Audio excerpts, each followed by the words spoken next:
Snow continues to fall across southern Wisconsin. Who's seeing it now? When it wraps up, how much we get once the snow wraps up, and the Arctic blast that follows in the full forecast.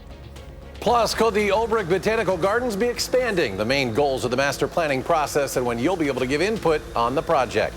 And later, schools will soon be able to serve whole milk to students. We'll take a look at how its inclusion could impact the dairy industry here in Wisconsin.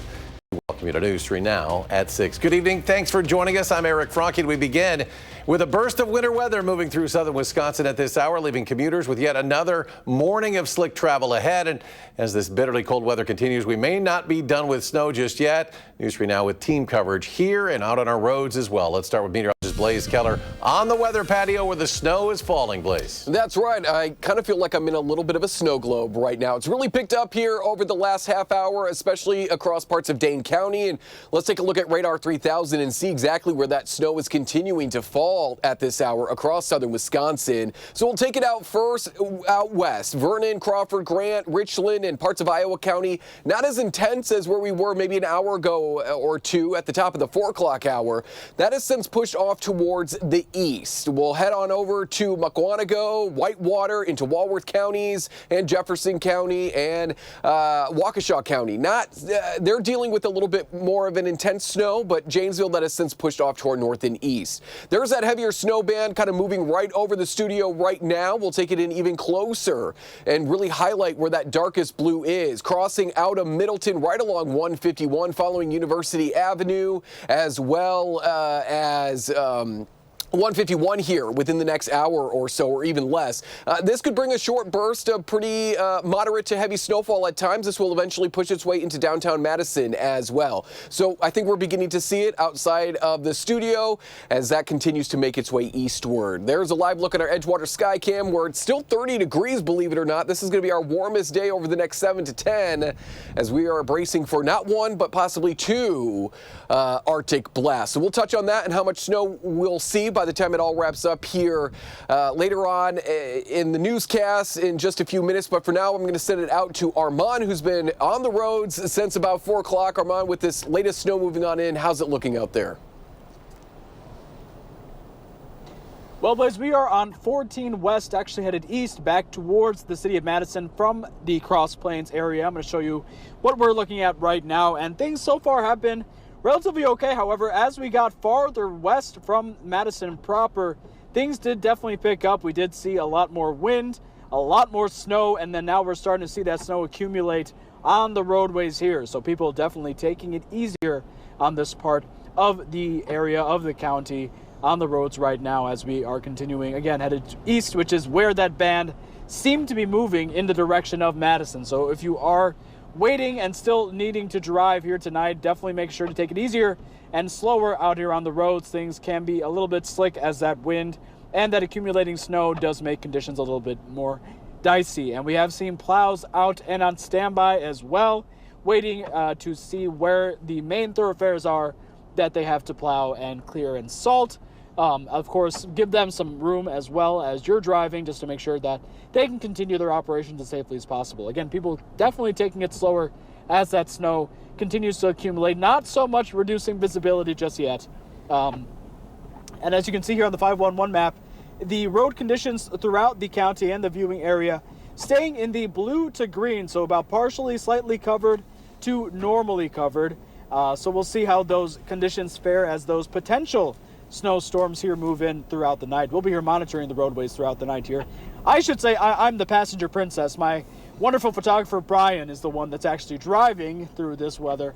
So we'll be here again monitoring the roads tonight and looking at your commute, of course, going into tomorrow morning as well. So for now, reporting live here on the western part of Dane County, Armand Rahman. News 3 now, back to you guys in the studio. All right, you guys be safe out there, Armand. Thank you. And staying with our look at area roads and how the city is attacking the streets as the snow and temperatures continue to fall here in Madison. Our Nash Dara shares the snow plowing update heading into these evening hours. Nash?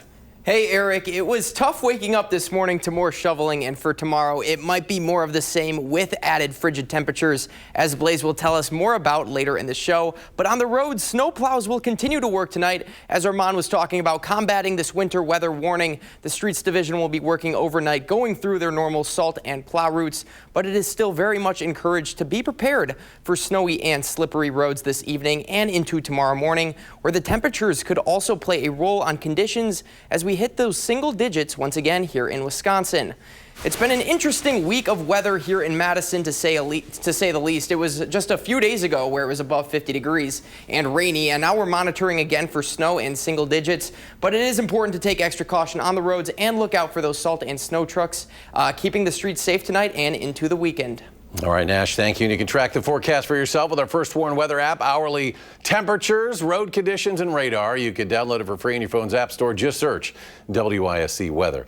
Now to Verona, where criminal charges will not be filed against a Camp Shalom counselor after a child accused the counselor of sexual assault. According to the Jewish Federation of Madison, during the final days of the 2025 camp season, staff were informed of a report of a sexual assault of a camper who was a minor by an adult counselor. Camp staff says they reported the matter to Child Protective Services, and a Dane County Sheriff's Office investigator was assigned 2 days later. The staff member in question was sent home, directed not to return, and will never be eligible to work for any JFM program again. Additionally, the JFM Executive Director and Camp Shalom Director and JFM President resigned. Now the JFM Executive Committee and Board were not formally notified of the incident until December 22nd. JFM says it will be reviewing camp policies and is partnering with Safe Harbor Child Advocacy Center. Olbrich Botanical Gardens wants public input regarding their future endeavors. Our Maya Tate has more on what the gardens need from the public. Maya? Eric, Olbrich Botanical Gardens is looking to upgrade their space for the first time in over 20 years, and they want input from the public as they go ahead and start their planning process. Looking at aging infrastructure and possible expansions to keep up with this growing Madison and Dane County area. After a survey of 610 visitors conducted last summer, Olbrich estimated that visitors to the garden contributed to $20.1 million of the Dane County economy. So we know that because Madison and Dane County are growing so fast, we're going to see more guests in the future as well. And so we want to be able to plan for that, to welcome additional people to the gardens, to reap all the benefits of being in nature. We're inviting the public to come and share their feedback and their hopes and their dreams and what they want to see out of the gardens as well, because we really see this as a chance to grow with Madison.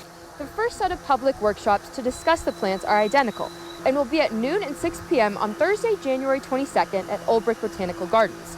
There will be activities for kids as well as refreshments during the meeting. Future workshops will be March and May for feedback to share the final plans. For more information about the future planning, you can go to olbrich.com/future. Reporting live from Olbrich Gardens, Maya Tate, News 3 Now. All right, Maya, thank you. Still ahead, we check back in for the latest road conditions. Plus, whole milk is making a comeback in schools. Hear from a local dairy farmer on what the latest push for it means for the dairy industry. Stay with us.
You're watching News 3 Now at 6.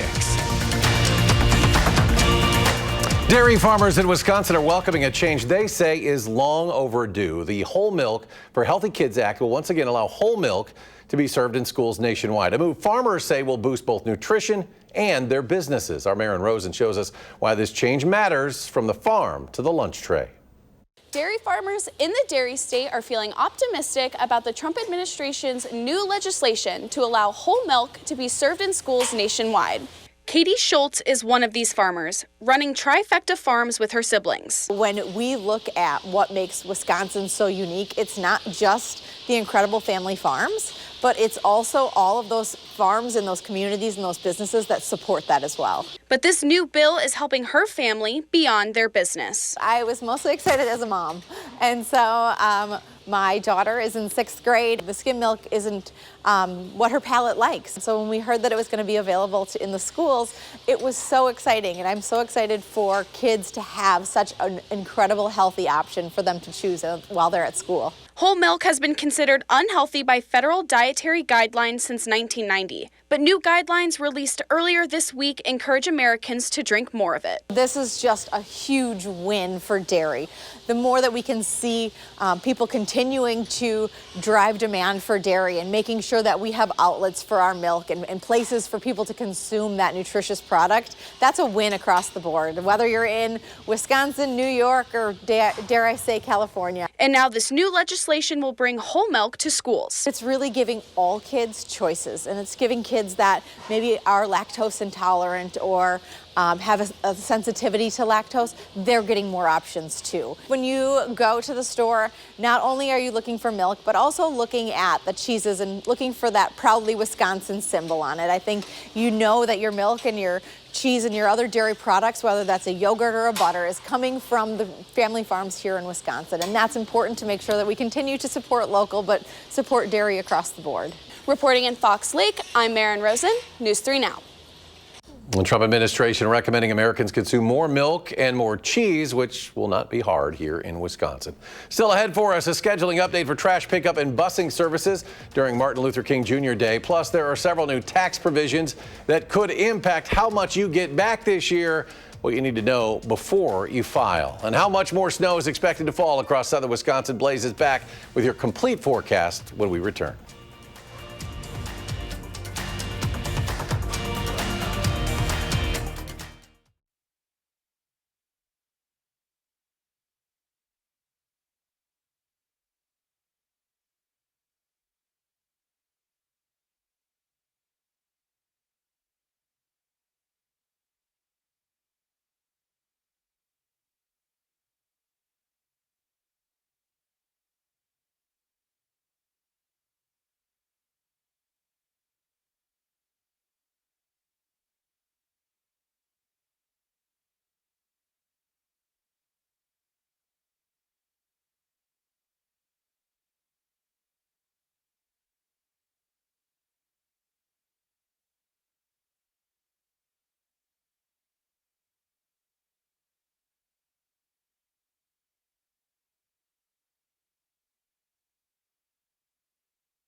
You're watching News 3 Now at 6.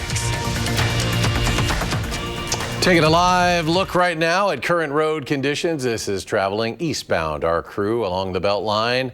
This as we prepare for yet another round of snow. And for more on that, let's check back in with meteorologist Blaze Keller. A complete look at the forecast, Blaze. That's right. We're not done with the snow quite yet. This is our first of 2 rounds of snow. The second one arrives on Sunday afternoon. So let's quickly take it into Dane County because that's where we do have, I would say, the heaviest snow falling right now. Beginning to see it a little bit lighter between Mount Horeb and the Beltline, right, beginning to move into Fitchburg. But we find that heavier snow activity now moving across downtown Madison. This will eventually push its way into Cottage Grove along 94 into southern parts of Sun Prairie as we're beginning to see some of those darker blues pop up there as well. These scattered snow showers are going to continue throughout the rest of this evening and into your Saturday as well, as one of 2 Clipper systems is making its way through the Midwest. Snow reaching as far south as the Ohio River and into parts of Kentucky at this hour. This is our first low pressure system. That's out of here as we go further into Saturday evening, but not before we squeeze out maybe 1 to 1.5 inches of snow between now and Saturday evening when it wraps up. High pressure keeps us quiet Saturday night before yet another Clipper moves on in for Sunday. We're going to get an additional probably inch to maybe 2 inches of snow. It will be light and fluffy out of this system as well. Much like where we're going to be placed tomorrow night, Sunday night into Monday, we are sandwiched between this high pressure system and that exiting Clipper. Northerly winds pulling down that Arctic air, which is going to be setting over us until about Tuesday afternoon. And this is just one of possibly 2 rounds of Arctic air. So in terms of additional snowfall on top of what we've already picked up, as I mentioned, probably 1 to maybe 3 inches of snow. Isolated spots of 4, but it is going to be light and fluffy. And with these breezy conditions, a lot of this is going to be blowing around with the wind. So keep that in mind if you're going to be doing any traveling this weekend as well. Then we look ahead to that Arctic blast. Alert day conditions for Sunday night, Monday, and Tuesday, because those wind chill values will start to go below 0 by about 10 to 20 degrees Sunday morning, and then Monday morning, 25 to 35 degrees below 0. Now, as the kids are returning to school and we're returning to work after Martin Luther King Jr. Day, still dealing with some cold wind chills. Tuesday morning, 7 a.m., feeling like 15 to 25 degrees below 0. So it is going to be a cold end to the weekend and start to next week. Tune into News 3 Now throughout the weekend and the start of next week for any school delays or closures because of the cold, especially Tuesday morning. Savannah will keep you updated. Here's our first round of cold air, but the Arctic air that we're expecting this weekend doesn't arrive until Sunday night into Monday. Now watch as we continue to pull down that Arctic air by next weekend. A large low pressure system sitting over the Hudson Bay is just pulling this down and continuing to reinforce that cooler Canadian and Arctic air over the next week to maybe week and a half. I don't see this weather setup breaking down until maybe the end of January. So what was once a warm start to the month is certainly we've changed, what do they call it, flipping the script. We've done that. We are going to be hanging out in the 20s and teens, and those are the warm days because single digit highs Monday and then again next Saturday. Overnight lows in the single digits, both above and below 0. Please make sure that you are staying warm over the next 7 to 10 days. All right, Blaze, thank you. And looking ahead, the city of Madison will not collect trash or recycling on Monday. This is an observance of Martin Luther King Jr. Day. Drop-off sites will also be closed. If Monday is your regular pickup day, please put your cart out by 6:30 in the morning on Tuesday morning, the 20th. There are no changes to Tuesday's trash pickup. For more information, visit cityofmadison.com. And bus service will also be affected for the holiday on Monday. Most routes will operate on Saturday schedules. Routes 55 and 75 will run their regular schedules.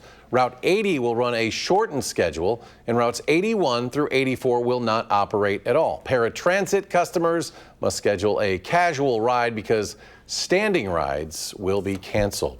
Tax season is almost here, and there are some big changes this year because of the president's spending bill. It created a handful of new tax provisions and made some changes to others, starting with higher standardized deductions. For singles, it was $15,000, but now is $15,750. Meanwhile, state and local taxes, or SALT, that was a key sticking point during negotiations on the bill. There is a cap on how much in SALT one can pay depending on adjusted gross income. The old cap was $10,000, but now you can get anywhere from $10,000 to $40,000. However, John Karp from the accounting firm Whitley Penn says don't forget how these standardized deductions factor in. Remember, you got to first crest that hurdle of the standard deduction of $31,500 if you're married filing joint. So if you never can get to your itemized deductions, the state and local taxes don't matter anyway because it's an itemized deduction. Now, as for tips, the no tax on tips caps at $25,000 per return, not person. And for qualifying children, the child tax credit is $200 more this year. Plus, there's now the so-called Trump accounts for children born after 2024. The easiest way to get the $1,000 account is to file Form 4547 with your taxes this year. The IRS starts accepting filings on January 26th. Quick programming note, the NFL playoffs are back on CBS tomorrow. Josh Allen and the Bills head to Colorado to take on Bo Nix and the Broncos. The winner will head to the AFC Championship game to take on the winner of the Houston-New England game. Again, kickoff in Denver right here on WISC TV, and that's set for 3:30 Central Time. Andrew is here with sports. Yeah, Eric, still to come in sports. Our K-Racine is live with a pro volleyball preview. Love Madison with a big one against Nebraska. Next on News 3 Now.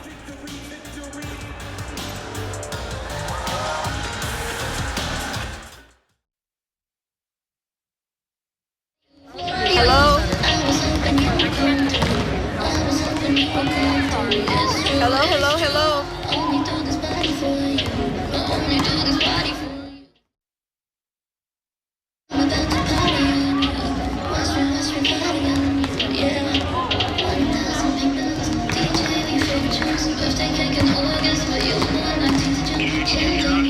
Yeah, I can hear you now. Hello? Yes, can you hear me? Hey Andrew, yeah. Tonight volleyball is back in Madison. Can you hear me? Okay.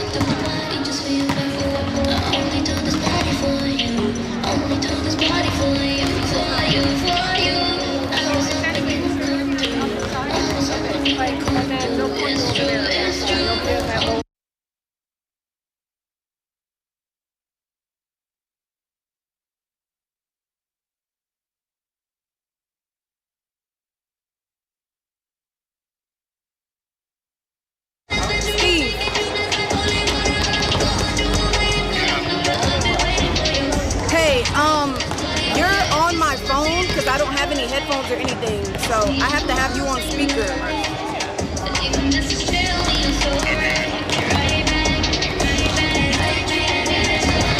My phone keeps going off of speaker. Why is it doing that?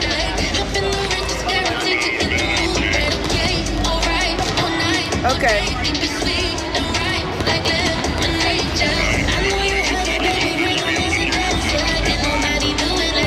Okay. Until you say go? Okay.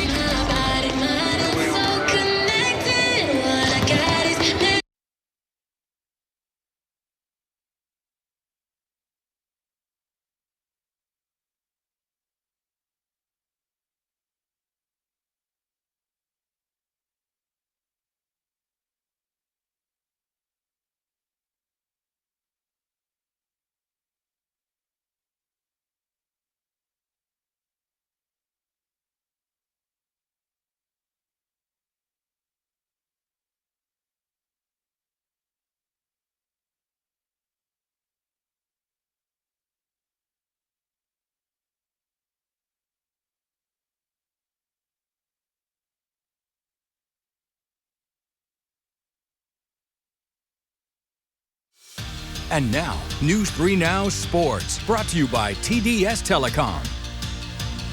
Wisconsin's volleyball season, I don't need to remind you, came to a sad ending. It was electrifying, though, but volleyball is not done here in Madison. Our K-Racine is live at Veterans Memorial Coliseum ahead of tonight's Love Volleyball's professional match. Kay?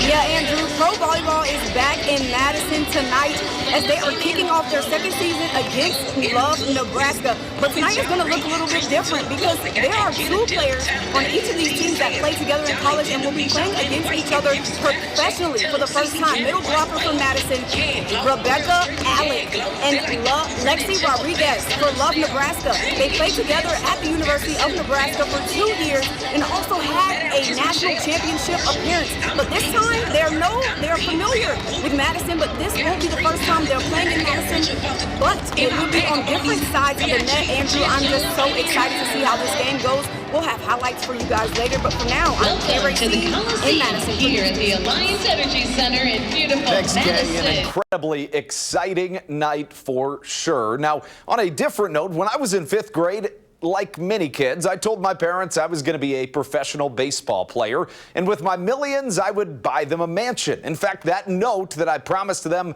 is still on a cabinet in my childhood home. Clearly, that never happened, but Shay Bolin, the guest on tonight's Wisconsin Huddle, she made one of those childhood promises, and it came true, making a pact with her dad in 5th grade. At that age, I started to notice, okay, I'm actually pretty good at this. Maybe I could play in college. And so I randomly said to my dad, Dad, if I am 16 and I have a college scholarship, will you get me whatever car I want? And he was like, yeah, sure, of course. If you do at 16, yeah, I will. And I kept bringing it up. So we would talk about it a lot. I would mention it in front of his parents and all my family members. They all knew about this. So he was out to dry. Yes, and he would say all the time, yup, like, if you do. And I think I was in 8th grade when I got my first scholarship. So I think I was 14 maybe. And then from there I just said, and he stuck to it. He was like, yep, like just pick out the car, whatever you want. And I still drive it to this day. An awesome story. For more of that, stick with us after this newscast for the Wisconsin Huddle. To the ice where Wisconsin women's hockey dominates St. Thomas 5-1. We'll have the full highlights tonight at 10. All right, Andrew, thank you. And Blaze is back. A final check of the forecast. Yes, still tracking those scattered showers, snow showers across southern Wisconsin. No snow squalls yet. Again, if any are issued, they will be sent directly to your phone. But expect on and off showers, snow showers throughout the rest of this evening and throughout Saturday as well. Really until Sunday night. And then we cool on down, looking at an additional 1 to 4 inches over the weekend.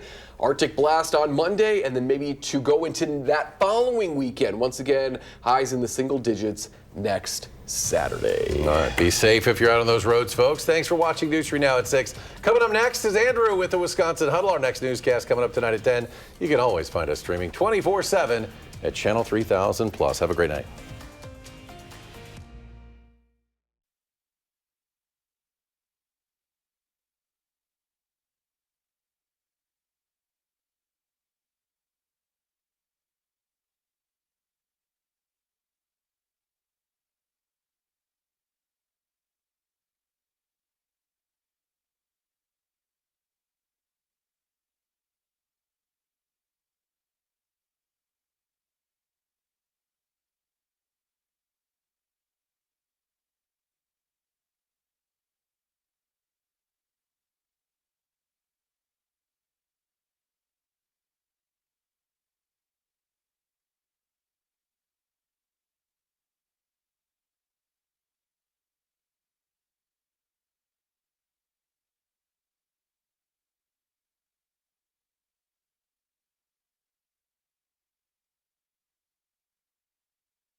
this week on For the Record. With a year left in office for the governor and only a few months left in session for lawmakers, Evers is unveiling his 2026 priorities. Things are simply not affordable, and paychecks aren't going as far as they used to. But Republican leadership and the governor are at odds over property taxes.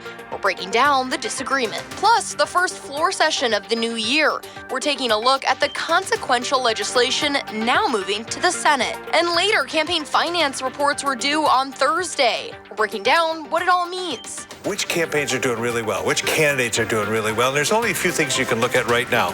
One of them is how much money do they raise? That's all coming up on For the Record. Tough questions, real answers. Wisconsin's political conversations start here. This is For the Record. Welcome to For the Record. I'm Ellie La Liberté. We start this week with a major healthcare provider in Wisconsin announcing an indefinite halt on some forms of gender-affirming care. UW Health cited a December announcement from the U.S. Department of Health and Human Services that it would cut federal funding for Medicaid and Medicare from hospitals that provide gender-affirming care to children. News 3 Now's Armand Rahman shows us the impact the halt is having. It's very cathartic. 17-year-old Lucy Hale self-learned classical guitar during the COVID-19 pandemic. Around the same time, the song of Lucy's life built to another verse. So I discovered I was trans, like in 6th grade-ish. After socially transitioning with new pronouns and a new name, Lucy took the next step at UW Health's Pediatric and Adolescent Transgender Health, or PATH, clinic. About a year and a half ago, I started HRT. But as soon as the chorus seemed to start, the melody ground to a halt. Lucy's family was notified Tuesday UW Health is pausing gender-affirming care for patients under 18. Lucy won't be able to get her meds after this week, an anti-androgen to block testosterone and estrogen. It's really hard news to hear. Meds, she says, were essential in working through gender dysphoria. It is a diagnosable and very real problem. It's not just a mental illness. It is something that has a cure, and we are preventing kids from accessing that cure. And I think that's just wrong. A cure that can't be easily interrupted, advocates with Fair Wisconsin say. All of those things are age appropriate and also very time sensitive, right? When you think about when puberty starts, it starts and there's no turning back. And so you really have to figure out a way to make sure this care meets the age and the individual. Many Republicans, like Assembly Speaker Robin Vos, believe gender-affirming care is wrong, and pausing was the right move. Well, frankly, that should have happened a long time ago. It's not gender-affirming care, it's truly gender mutilation. It certainly doesn't feel like mutilation to me. It's starting to feel like, my body is reflecting who I am on the inside. So what comes next for young people like Lucy? Lucy is turning 18 soon, so we'll be able to continue hormone replacement. I'm one of the very few lucky ones. And continue strumming to her own rhythm. You feel like you can actually be who you really are. We reached out to UW Health, who sent us a statement. It reads in part, quote, UW Health is committed to providing high-quality, compassionate, and patient-centered care to our patients and families, including LGBTQ plus patients. We recognize the uncertainty faced by our impacted patients and families seeking this gender-affirming care, and will continue to support their health and well-being, end quote. Affordability is the key issue for the governor in the new year. In this letter to members of the state legislature, Evers lays out his 2026 agenda and priorities. His requests are a bit of a tall order as lawmakers are set to break in March for the year.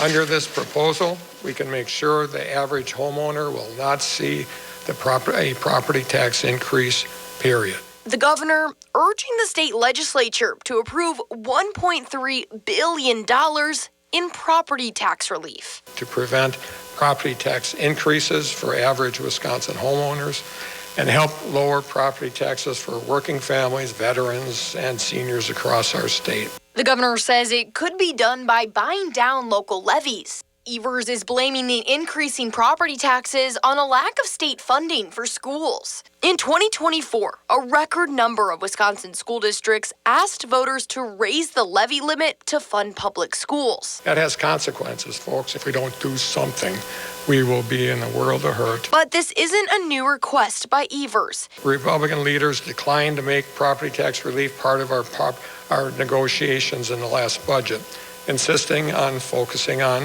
income tax cuts instead. But Republicans blame a move Evers made back in 2023 for rising property taxes. Here's Assembly Speaker Robin Vos in a year-end interview with us last month. So we're hoping to come back in January by addressing that 400-year veto that Governor Evers was proud to sign. That partial veto cemented school funding increases for 400 years. Now, Republican lawmakers are working to stop governors from using their partial veto authority to create or increase any tax or fee. We need to fix it.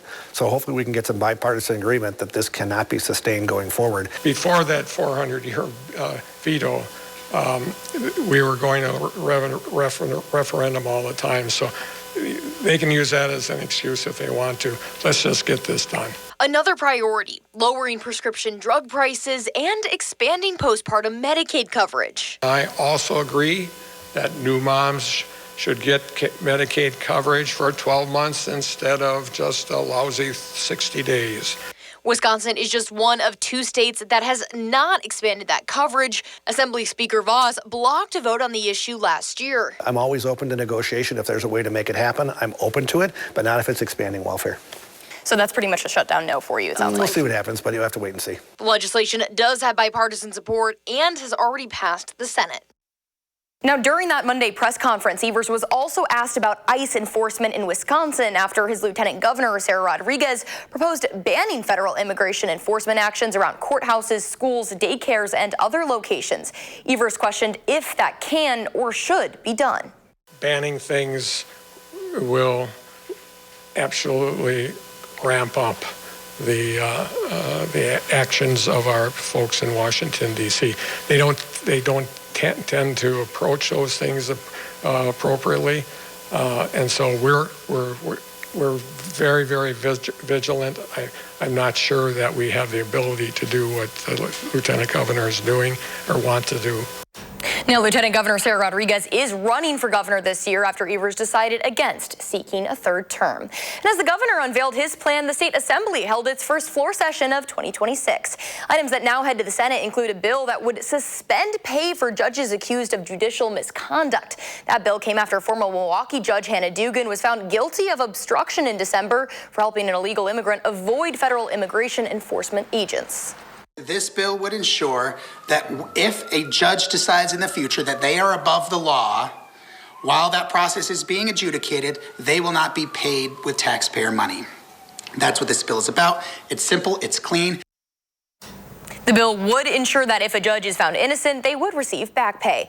Another bill that passed the state assembly would put laws against grooming on the books for Wisconsin. Grooming is when an adult gains trust of a child for sexual manipulation and abuse. Under current law, only child enticement is a felony, but this legislation would define grooming as a series of actions made with the intention to condition, lure, or entice a child for the purpose of engaging in sexual activities.